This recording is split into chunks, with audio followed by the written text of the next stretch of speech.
Assalamualaikum warahmatullahi wabarakatuh. Saya Lutfi Zahira dari kelompok 3 dengan NIM 1060 32436010. Hari ini saya akan menyampaikan materi tentang manajemen konstruksi interior. Langsung saja ke topik pertama, yaitu Project Management Interior. Definisi manajemen. Manajemen adalah proses yang terdiri dari kegiatan planning, organizing, actuating, dan juga controlling yang dilakukan untuk mencapai tujuan tertentu. Kemudian definisi proyek adalah serangkaian kegiatan dengan titik awal dan akhir yang pasti yang dilakukan oleh individu atau organisasi untuk memenuhi tujuan tertentu dengan jadwal, biaya, dan parameter kerja yang ditentukan. Kemudian ciri-ciri proyek yang pertama ada batas waktu, ada risiko dan ketidakpastian yang menggunakan sumber daya baik manusia, material, dan biaya, juga bertujuan memenuhi kebutuhan stakeholder. Kemudian, proyek dilaksanakan untuk memenuhi tujuan pemberi tugas dan pemangku kepentingan proyek. Istilah pemangku di sini digunakan untuk mengartikan kelompok ataupun individu yang memiliki kepentingan dalam tujuan proyek yang ditetapkan dengan jelas. Kemudian, definisi manajemen proyek adalah suatu perencanaan, pengorganisasian, pemantauan, pengendalian semua tahapan dalam fase proyek dengan cara mengelola sumber daya secara efisien untuk mencapai tujuan keberhasilan atau KPI suatu proyek. KPI sendiri adalah Key Performance Indicator untuk mengukur keberhasilan suatu proyek. KPI utama terdiri dari waktu, biaya, kualitas, keselamatan kerja atau K3, kepuasan pengguna, kepuasan stakeholder, fungsi bangunan berjalan baik, performa lingkungan, dan juga nilai atau keuntungan dalam proyek. Fungsi manajemen proyek adalah mengatur jalannya proyek, mengkoordinasikan semua pihak, mengantisipasi masalah dan risiko, menjaga efisiensi waktu, biaya, dan juga kualitas, mengontrol agar proyek tetap sesuai dengan rencana. Kemudian, tahapan proyek adalah manpower atau tenaga kerja, material, tools, money atau biaya, juga method. Kemudian, sumber dayanya adalah feasibility study, design, procurement, dan juga construction. Kemudian, implementasi proyek, yang pertama ada perencanaan waktu pelaksanaan, yang terdiri dari menentukan jadwal kerja dan mengatur urutan pekerjaan. Kemudian, penyusunan anggaran atau RAB, yang terdiri dari menghitung volume pekerjaan, menentukan harga satuan, dan menghitung total biaya. Kemudian 3, pembuatan dokumen proyek yang terdiri dari BOQ atau Bill of Quantity, RAB, kurva S, dan CPM atau Critical Path Method. Manajemen proyek bagi interior designer. Peran interior designer yang pertama merencanakan desain, mengkoordinasikan pihak lain seperti klien, kontraktor, dan lain-lain, mengawasi pelaksanaan di lapangan, dan memastikan desain terrealisasi dengan benar. Kemudian, fungsi manajemen proyek bagi interior designer. Yang pertama, melihat ke depan pada kebutuhan dan risiko, mengkomunikasikan rencana dan prioritas, mengantisipasi masalah, menilai kemajuan dan tren, mendapatkan kualitas nilai uang, serta mengubah rencana jika diperlukan untuk mencapai tujuan. Kemudian, menyeimbangkan kebutuhan semua pihak dalam proyek, memaksakan kecepatan desain demi konstruksi atau sebaliknya, yang bisa menyebabkan inefisiensi, mengarahkan semua elemen yang diperlukan untuk mencapai tujuan dan yang akan menghambat pembangunan. Kemudian, beberapa masalah dalam manajemen proyek. Yang pertama, kontrol proyek yang buruk dan perencanaan tidak matang, juga pengawasan yang lemah. Kemudian perubahan desain dilakukan oleh owner atau perencana menyebabkan pekerjaan ulang atau keterlambatan. Ketiga, keterlambatan pembayaran menghambat jalannya proyek, berpengaruh pada cash flow kontraktor. Kemudian keterlambatan material, pengiriman bahan tidak tepat waktu, menghambat proses konstruksi. Kemudian koordinasi yang buruk, respon lambat antar pihak baik owner, desainer, dan MK, menyebabkan miskomunikasi. Kemudian tenaga kerja dan produktivitas yang rendah, jumlah tenaga tidak cukup, kinerja tidak optimal. Kemudian kesalahan pemilihan alat yang tidak sesuai kapasitas atau kebutuhan. Yang terakhir, kurangnya pengalaman kontraktor mengakibatkan kesalahan teknis dan manajerial. Urutan sumber masalah, yang pertama ada owner, desainer, QS atau QE, procurement, manajemen konstruksi, dan kontraktor. Peraturan manajemen proyek. Peraturan Pemerintah Nomor 22 Tahun 2020 Pasal 51 Ayat 1, manajemen penyelenggaraan konstruksi meliputi A. Manajemen proyek, B. Manajemen konstruksi, dan C. Manajemen mutu, dan D. Manajemen keselamatan konstruksi. Peraturan Pemerintah Nomor 14 Tahun 2021 Pasal 51A Ayat 1 butir A, Menjelaskan tugas konsultan manajemen konstruksi, melaksanakan penjaminan mutu atau quality assurance, pelaksanaan pekerjaan mulai dari tahapan persiapan, pengadaan, persiapan dan pelaksanaan pemilihan, pelaksanaan konstruksi sampai dengan serah terima akhir pekerjaan. Permen PUPR nomor 22 tahun 2018 pasal 47 ayat 4. Bangunan gedung negara untuk bangunan bertingkat di atas 4 lantai, bangunan dengan luas total di atas 5.000 meter persegi, klasifikasi bangunan khusus, bangunan yang melibatkan lebih dari satu penyedia jasa perencanaan maupun pelaksana konstruksi dan atau yang dilaksanakan lebih dari 1 tahun anggaran atau multi-years project harus dilakukan pengawasan pada perencanaan teknis oleh manajemen konstruksi. Sekian dari topik 1. Terima kasih. Assalamualaikum warahmatullahi wabarakatuh. Perkenalkan, nama saya Sasi Kirani Putri Damayanti dengan NIM 1060324000015. Di sini saya akan membacakan topik dari pertemuan kedua, yaitu fungsi manajemen konstruksi dan tahapan proyek. Yang pertama adalah fungsi manajemen. Yang pertama adalah plan atau perencanaan yang berisi menetapkan sasaran, tujuan, kebijakan, jadwal, waktu, prosedur, feedback, dan perbaikan. Yang kedua adalah organizing yang berisi perorganisasian atau grouping pekerjaan, delegasi wewenang, tanggung jawab organisasi, dan relasi antar unit. Yang ketiga adalah actuating atau penggerakan yang berisi mengimplementasi plan, matching, dan evaluasi serta mengordinasi. Yang keempat adalah controlling atau pengontrolan yang berisi pengawasan, memeriksa, dan membenarkan aksi. Yang kedua ada proses manajemen proyek yang inputnya adalah sasaran, tujuan, informasi, data, dan sumber daya. Lalu outputnya berupa biaya, mutu, waktu, dan safety atau K3. Yang ketiga adalah tahapan dalam manajemen konstruksi. Yang pertama adalah studi kelayakan, seperti pasar, teknologi, ekonomi, pendanaan, investasi, kualitas, dan produksi.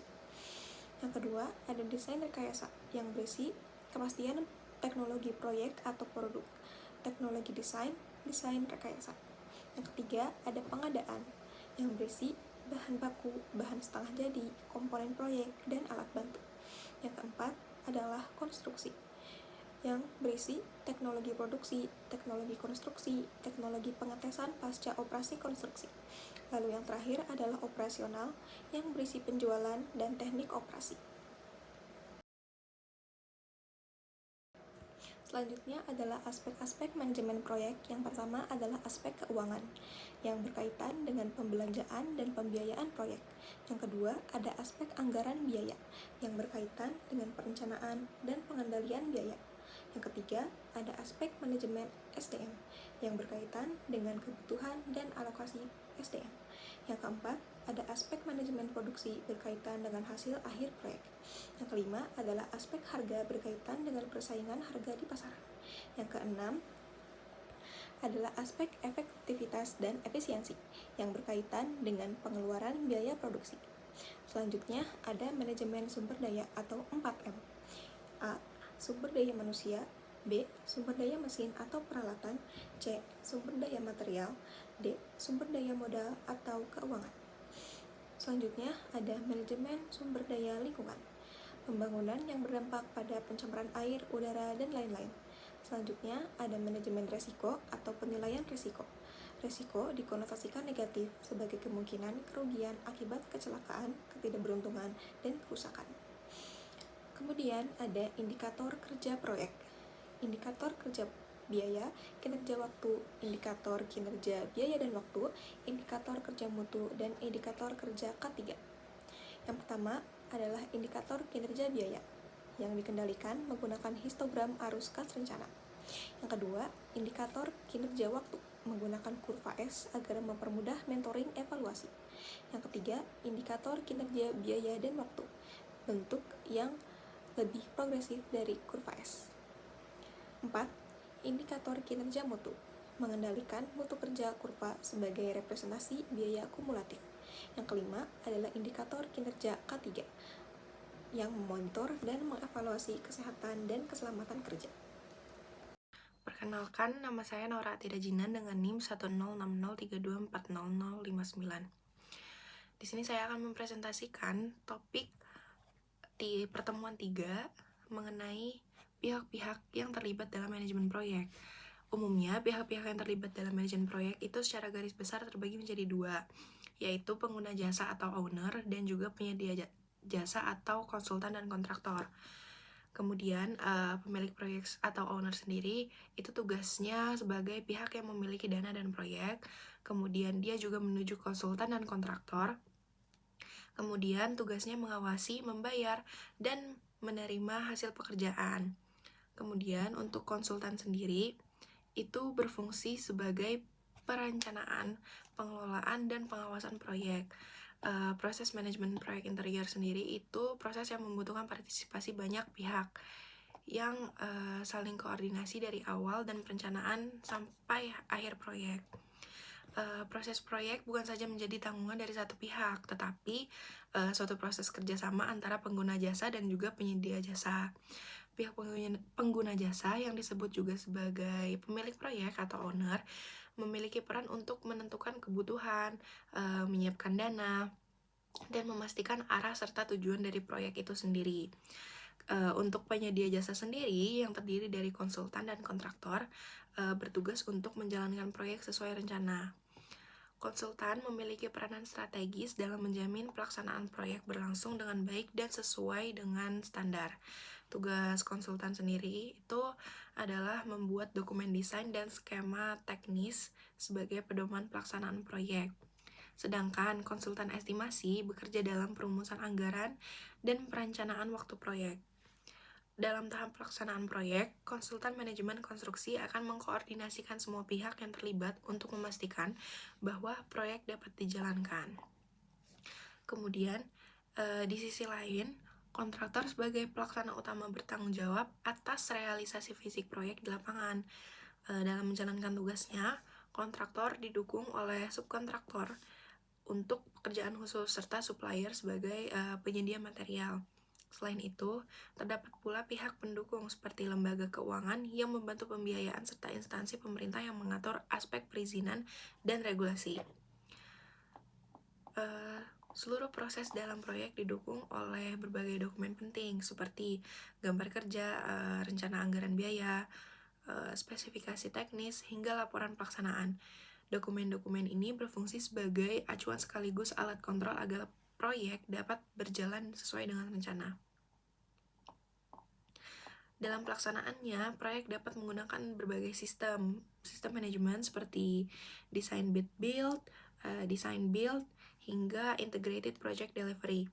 Masing-masing sistem memiliki karakteristik tersendiri, namun pada dasarnya bertujuan untuk mengatur hubungan kerja antar pihak agar proyek dapat berjalan secara efektif. Jadi, secara keseluruhan, keberhasilan suatu proyek itu sangat ditentukan oleh koordinasi yang baik antar pihak yang terlibat, serta kemampuan dalam mengelola aspek biaya, waktu, mutu, dan keselamatan kerja. Dengan manajemen yang terstruktur dan kolaboratif, proyek dapat diselesaikan secara optimal sesuai dengan tujuan yang telah ditetapkan. Saya Azkia Zulfa Ulia dengan NIM 1060324000048.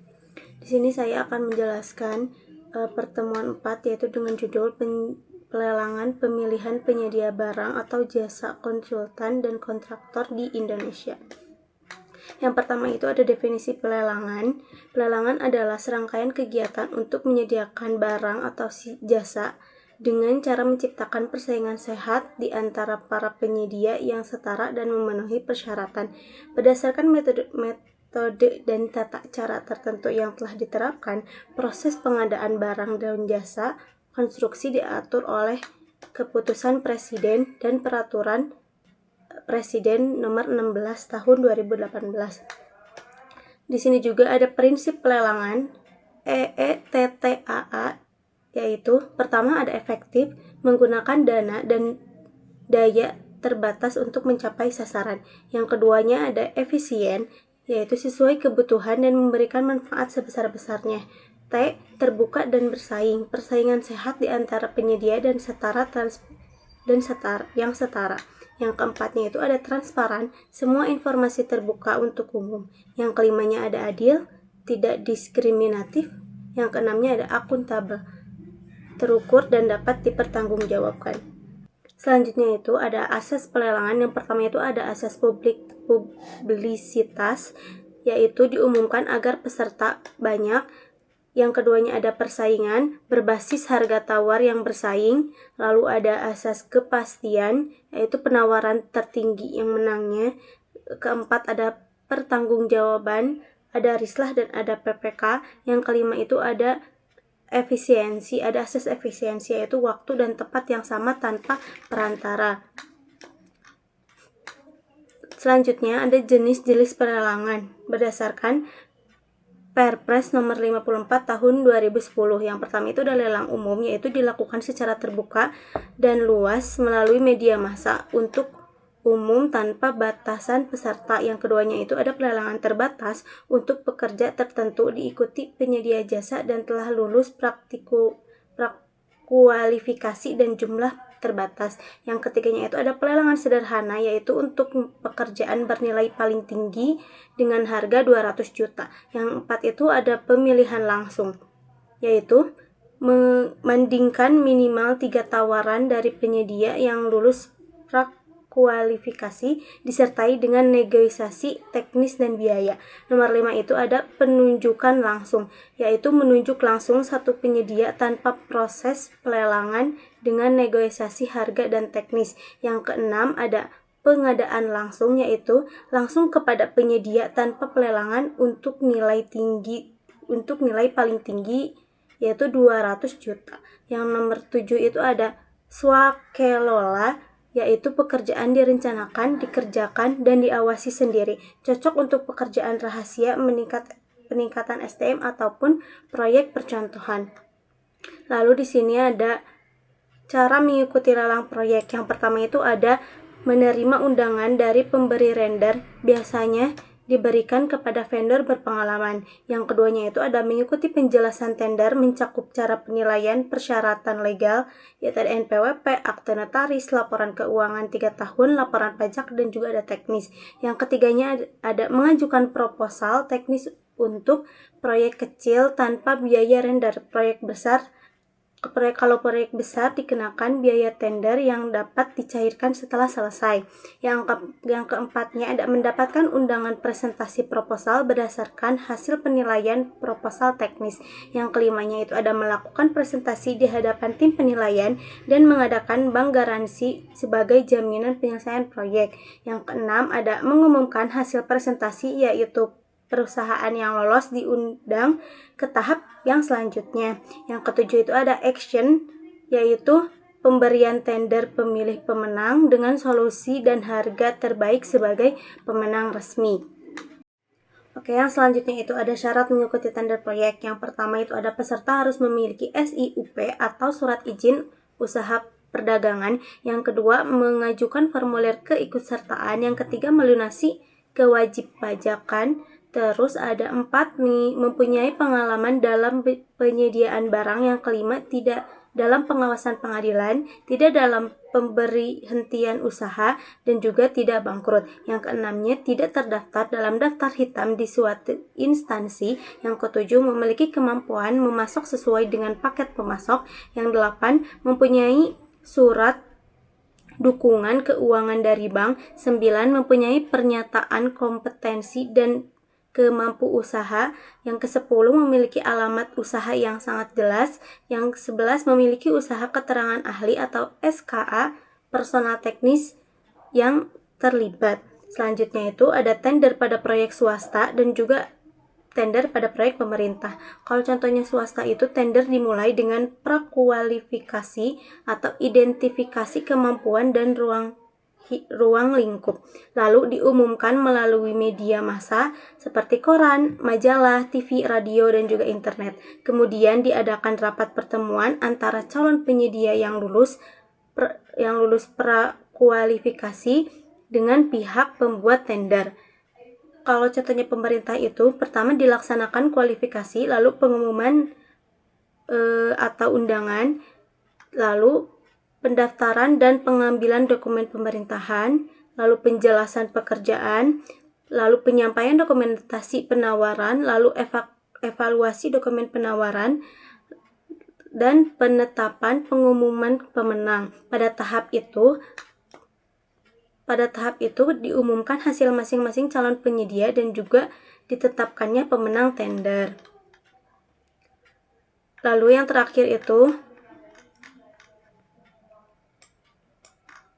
terakhir ada tahap pelaksanaan pelelangan umum. Yang pertama ada pengumuman lelang, yang kedua ada pendaftaran dan pengambilan dokumentasi, yang ketiga penjelasan pekerjaan, lalu pemasukan penawaran, yang kelimanya ada pembukaan penawaran, 6 evaluasi penawaran, 7 klarifikasi, 8 penetapan pemenang, 9 pengumuman pemenang, 11 penunjuk penyedia, 12 penandatanganan kontrak. Sebelumnya, izinkan saya memperkenalkan diri. Saya Haifa Adira Syahputri dengan NIM 1060324001118 dari kelas DI 4803. Saya akan menjelaskan materi di minggu kelima, yaitu Manajemen Proyek Interior, Metode Konstruksi Interior. Metode kontrak proyek konstruksi terbagi menjadi 5 bagian. Yang pertama, metode kontrak umum atau Design Bid Build. Pada metode kontrak umum, kontrak biasanya dibuat oleh pemilik proyek dan kontraktor utama. Metode ini biasanya digunakan pada proyek sektor swasta berskala besar, seperti pembangunan hotel. Metode yang digunakan adalah metode yang berlangsung bertahap, mulai dari tahap desain yang dilakukan oleh kontraktor, dilanjutkan dengan tahap pelelangan, kemudian terakhir tahap pengerjaan dan pembangunan yang dilakukan oleh kontraktor utama. Yang kedua, metode kontrak terpisah. Pada metode ini, proyek tidak memiliki kontraktor utama, sehingga pemilik harus mengelola proyeknya sendiri. Namun, pemilik dapat mengontrak beberapa kontraktor dengan keahlian yang berbeda secara langsung. Yang ketiga, metode kontrak swakelola. Berbeda dengan metode-metode kontrak sebelumnya, pada metode kontrak swakelola, pemilik mengambil alih keseluruhan proyek, mulai dari perancangan hingga pengerjaan. Konsekuensinya, pemilik harus memiliki seluruh kemampuan yang dimiliki oleh konsultan dan kontraktor. Namun, keuntungannya, proyek lebih hemat energi dan relatif lebih cepat selesai. Selanjutnya, metode rancang bangun atau design build. Pada metode ini, menggabungkan proses perancangan dan pelaksanaan dengan satu kontraktor. Metode ini mempermudah dan mempercepat waktu pelaksanaan proyek.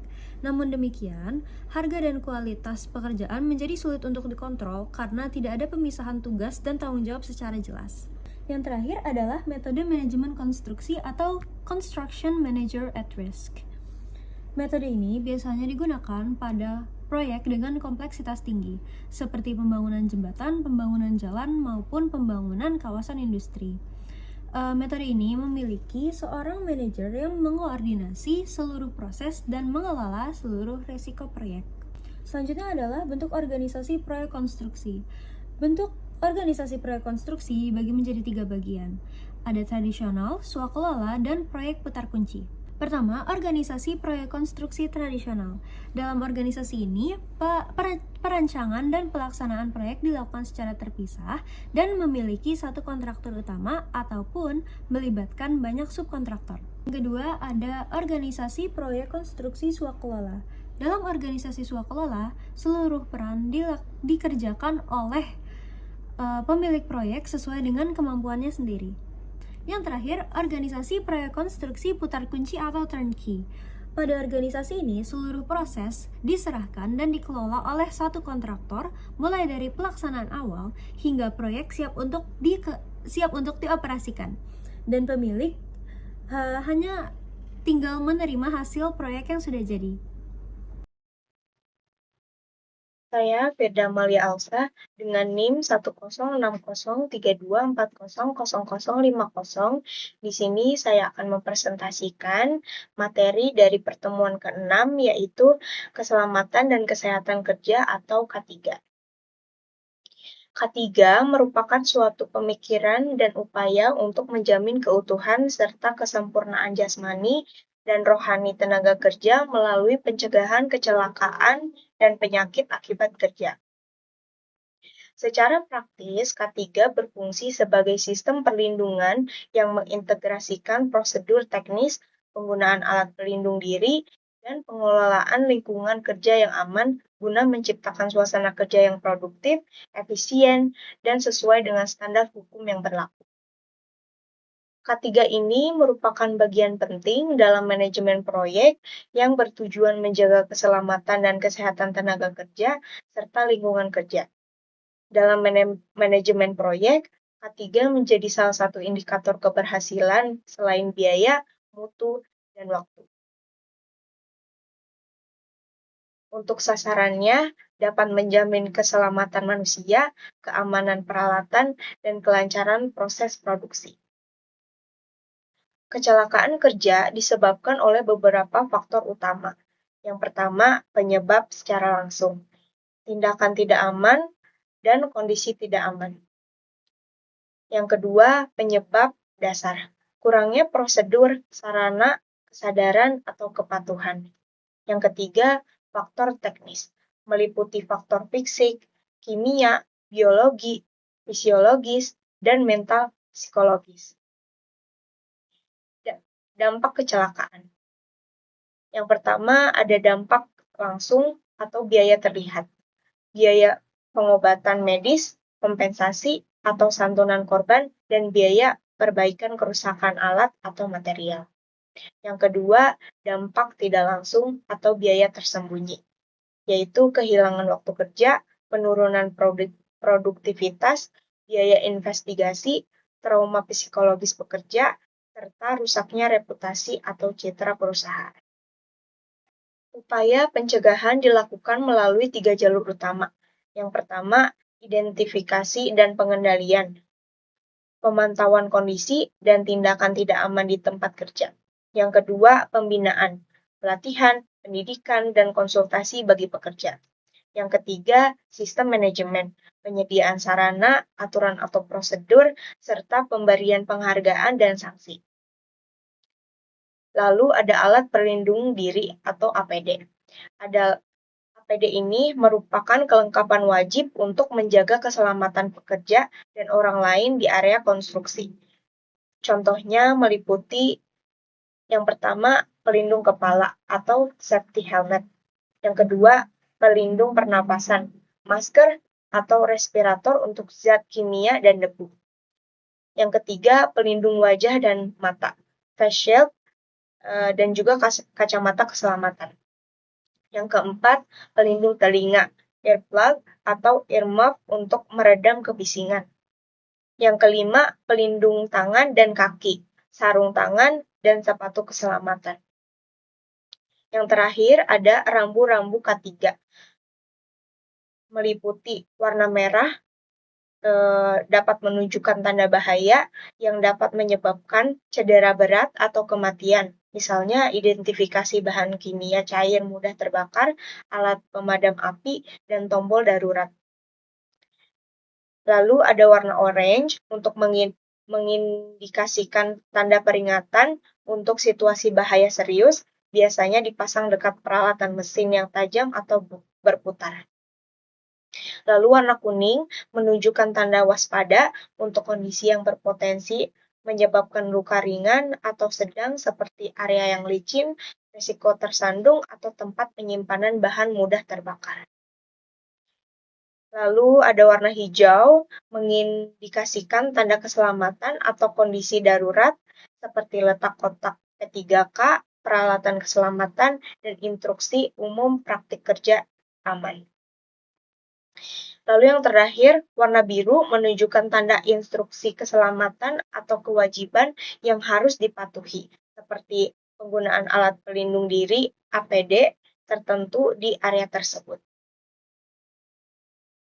Selanjutnya itu ada topik 7 atau pertemuan 7 dengan materi administrasi proyek dan metode pelaksanaan fisik di lapangan. Yang pertama itu ada acuan pembuatan TOR atau KAK. Oke, di sini ada formator. Yang pertama itu ada latar belakang, kedua maksud dan juga tujuan, tiganya ada sumber dana, empatnya ruang lingkup pekerjaan, limanya syarat-syarat penyedia barang, yang terakhir ada dasar hukum. Di dalam PPT sudah tersedia contoh TOR dan juga KAK-nya. Lalu ada inquiry letter. Inquiry letter adalah sebuah jenis surat permintaan atau permohonan informasi tentang suatu produk, jasa, lowongan pekerjaan, atau informasi bisnis lainnya. Fungsi utama dari inquiry letter yaitu merespon informasi dari koran, majalah, media, atau relasi. Lalu yang keduanya ada mengetahui penawaran harga dari supplier. Yang ketiga, menjadi langkah awal membangun kerjasama bisnis. Isi dari query letter biasanya itu ada nama dan jenis produk, lalu spesifikasi produk, ada tipe, ukuran, kualitas, dan juga kapasitasnya. Lalu ada harga satuan, potongan harga, cara pembayaran, cara penyerahan produk, dan juga kemudahan lainnya seperti garansi dan lain-lain. Di dalam tersebut sudah ada contohnya untuk inquiry letter. Lalu ada juga inquiry lainnya yaitu klien pengguna jasa mengundang desainer untuk melakukan pekerjaan. Isinya itu biasanya ada pekerjaan yang akan dilakukan oleh desainer, jangka waktu pengerjaannya, dan juga perkiraan biaya yang akan dianggarkan. Seperti itu. Sekian dari topik 7. Terima kasih. Perkenalkan, nama saya Naura Atira Jinan dengan NIM 1060324000059. Di sini saya akan mempresentasikan mengenai topik pertemuan 8, yaitu administrasi proyek dan metode pelaksanaan fisik di lapangan. Yang pertama itu Bill of Quantity atau BOQ, dan yang kedua itu rincian anggaran biaya atau RAB. Pada topik kali ini, kita merujuk pada pembuatan Bill of Quantity atau BOQ dan rencana anggaran biaya atau RAB, proyek interior yang berguna sebagai dasar perencanaan dan perhitungan biaya proyek. Yang pertama, literatur yang dibutuhkan yaitu AHSP, saat ini sudah tersedia dalam bentuk Microsoft Excel, dan yang kedua, standar harga barang dan jasa Pemkot Bandung sebagai contoh. Dan cara membuat item pekerjaannya yaitu yang pertama selalu dimulai dengan pekerjaan persiapan, yaitu administrasi dan lain-lain. Kemudian dilanjutkan berurutan dari pekerjaan yang paling bawah atau mana yang lebih dulu dikerjakan, atau substructure hingga superstructure. Kemudian, tentukan semua item pekerjaan yang akan dilakukan berdasarkan file AHSP. Kemudian, cari penamaan sesuai AHSP atau yang mendekati. Contoh, pekerjaan lantai, pekerjaan dinding, pekerjaan plafon, pekerjaan MEP, pekerjaan saniter, pekerjaan furniture.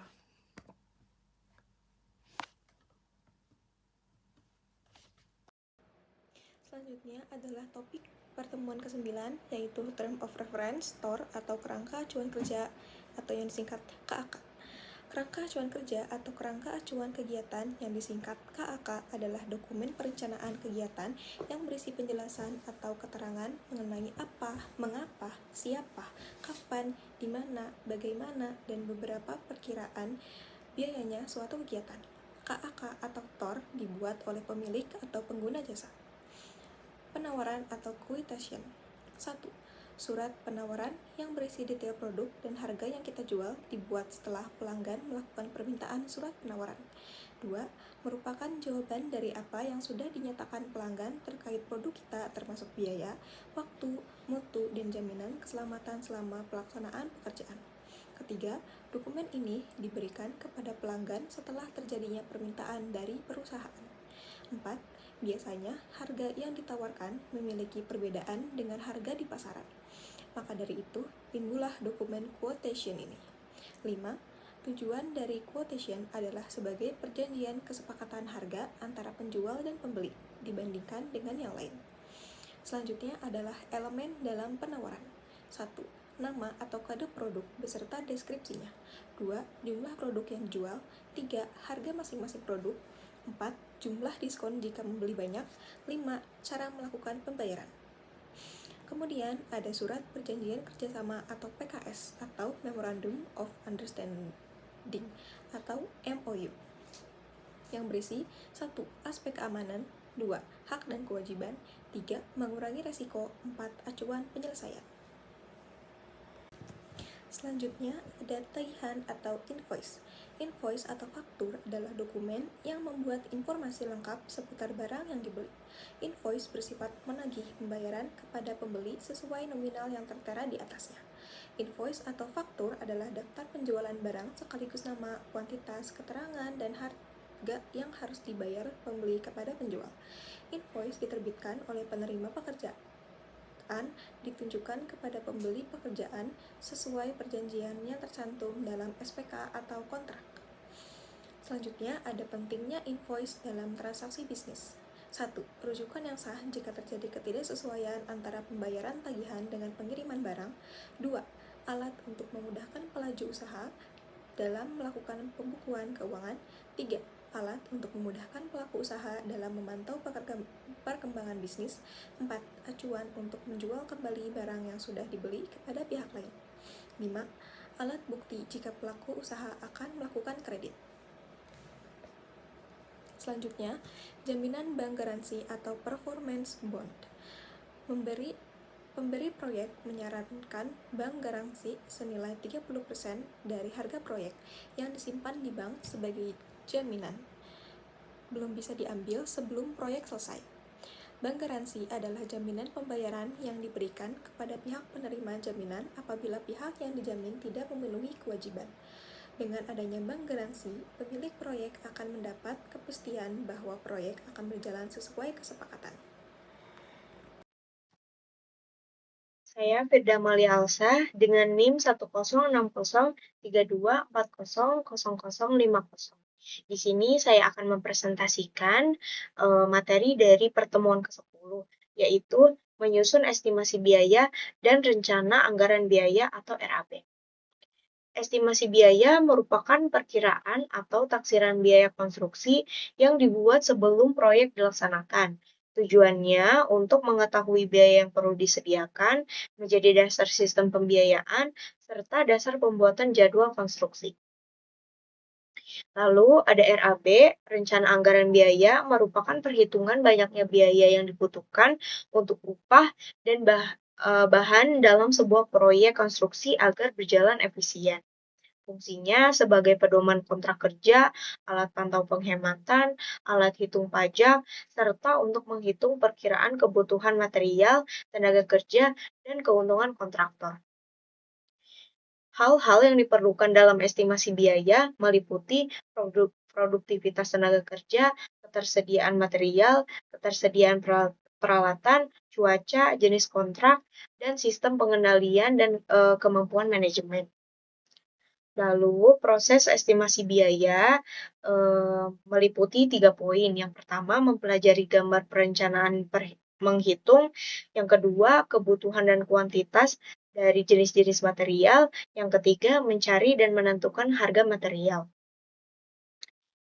Jenis-jenis estimasi biaya meliputi 1. Estimasi kelayakan berfokus pada aspek strategis, akuisisi lahan, bunga modal, pajak, depresiasi, serta biaya operasional dan pemeliharaan. Yang kedua, estimasi konseptual. Dilakukan selama proses desain, akurasi biaya akan terus meningkat seiring dengan semakin detailnya revisi perancangan. Lalu, ada estimasi detail. Perhitungan komprehensif berdasarkan DED atau Detail Engineering Design dan spesifikasi teknis yang sudah final. Proses estimasi konseptual meliputi estimasi harga satuan fungsional, estimasi biaya satuan per meter persegi, estimasi biaya satuan per meter kubik, estimasi faktorial, dan estimasi sistematis. Lalu ada proses dan komponen penyusunan RAB. Untuk menghasilkan RAB yang akurat, langkah-langkah yang harus dilakukan sebagai berikut. Yang pertama, mempelajari gambar perancangan dengan memahami detail teknis melalui gambar. Yang kedua, menghitung kebutuhan dan kuantitas dengan menentukan volume dari setiap jenis material. Yang ketiga, mencari harga satuan dengan menentukan harga material dan upah tenaga kerja. Lalu, data yang diperlukan dalam penyusunan RAB. Jadi, untuk menghitung RAB secara akurat, diperlukan data-data sebagai berikut. Yang pertama, gambar rencana bangunan atau DED, Detail Engineering Design. Yang kedua, spesifikasi teknis atau RKS, rencana kerja dan syarat-syarat. Yang ketiga, volume masing-masing item pekerjaan. Yang keempat, daftar harga bahan bangunan dan upah pekerja yang berlaku di lokasi proyek. Yang kelima, analisis harga satuan pekerjaan seperti SNI atau BOW. Selanjutnya ada tahapan menghitung RAB.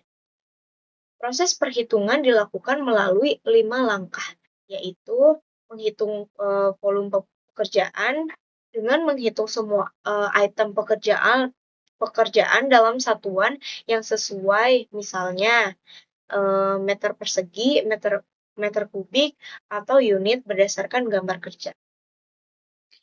Lalu ada menghitung analisa harga satuan dengan menghitung biaya tenaga kerja dan bahan untuk tiap satu satuan pekerjaan, atau harga per 1 meter persegi pemasangan plafon. Lalu ada menghitung RAB dengan mengalihkan volume pekerjaan dengan analisa harga satuan yang telah dibuat. Lalu ada membuat rekapitulasi biaya dengan menjumlahkan total biaya dari semua kategori pekerjaan, persiapan, struktur, arsitektur, MEP, interior, dan lain-lain untuk mendapatkan total biaya proyek. Yang terakhir, pembuatan kurva S.